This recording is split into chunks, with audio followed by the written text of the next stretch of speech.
Peugeot 3008 smo vam v naši oddaji že predstavili. Če smo doslej govorili o njem in povedali zgolj to, kar smo izvedeli od Peugeotovih inženirjev in videli na lastne oči, pa še to obstoječem avtomobilu, smo ga tokrat končno tudi zapeljali. Prvi vtis je brez dvoma pozitiven. A ker gre za električni avtomobil, bo potreben daljši test. Predvsem zato, da ugotovimo, kako potraten je električni motor in kako so na drugi strani vzdržljive baterije.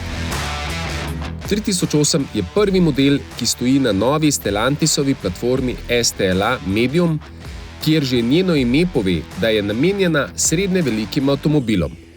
Zaradi nizke strešne linije se zdi, da je novi 3008 daljši, a meri zgolj dobre 4,5 metra v dolžino, pa vseeno prinaša dovolj prostora tako za potnike kot tudi za prtljago.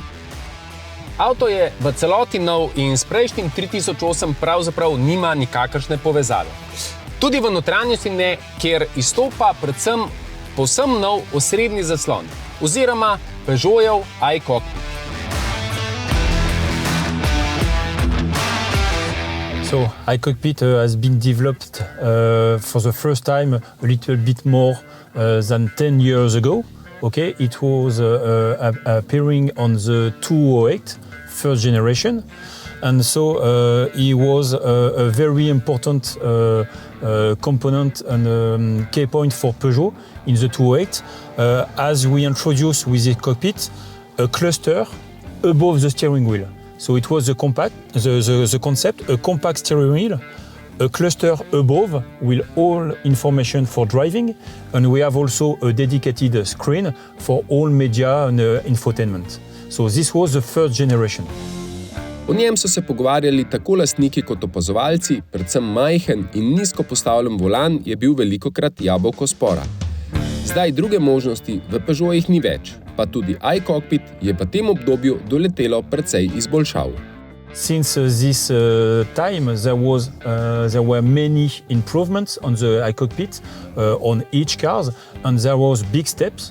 On this one, this new generation is a big step because we have a very important masterpiece now in the cockpit, which is this panoramic iCockpit, which is very large, which is curved, and which is also floating on the dashboard, and which is, as you can see here, fixed and mounted by the rear.